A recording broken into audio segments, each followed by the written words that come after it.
Je sors du commissariat où ils m'ont notifié l'arrêté d'interdiction de notre rassemblement contre le racisme prévu à la mairie à 15 h, rassemblement qui a été interdit par la préfecture.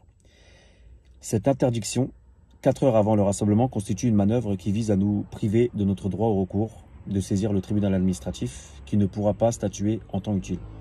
C'est un arrêté arbitraire, un arrêté antidémocratique.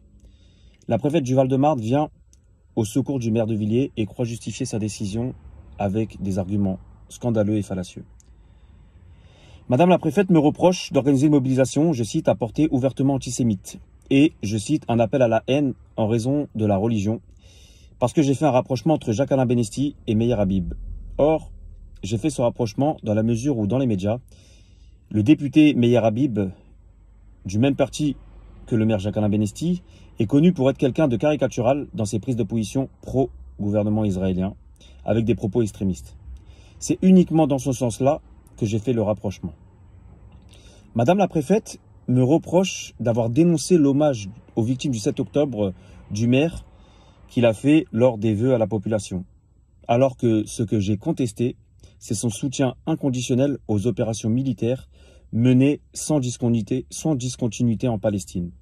J'ai d'ailleurs exprimé ma compassion pour toutes les victimes et leurs familles palestiniennes et israéliennes dans une vidéo publiée le 12 octobre. Madame la préfète me reproche d'organiser une mobilisation communautaire en utilisant la situation internationale et nationale. D'une part, toute personne, structure politique et sociale indignée par la situation était invitée à venir et que de nombreux élus locaux et parlementaires allaient prendre la parole et allaient être présents.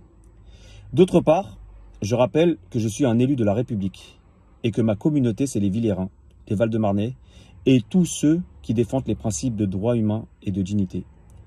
Enfin, la question du racisme dans la ville ne peut être appréciée indépendamment du contexte national avec une montée de l'extrême droite. Et la Palestine est une question évidemment liée au racisme. Dénoncer ce que certains experts de l'ONU considèrent être un génocide ne relève pas d'un appel à la haine, mais d'un appel à la paix, d'un appel à notre humanité.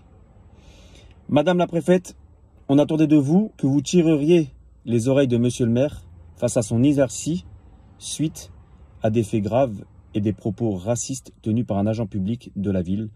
Les propos tels que « sale arabe »,« musulman de merde »,« rebeu de médeux », etc., etc. A l'inverse, vous mobilisez les moyens de l'État pour nous empêcher de dénoncer le racisme en nous accusant de racisme, une inversion des valeurs. C'est intéressant de voir où la mairie met son énergie. Davantage à faire interdire un rassemblement qui dénonce le racisme plutôt qu'à sanctionner un agent public qui a tenu des propos ouvertement racistes. On ne peut en rester là. On utilisera toutes les voies de droit utiles pour que cette entorse à l'état de droit et aux libertés fondamentales ne se reproduise plus. On espère vraiment que la République va se ressaisir.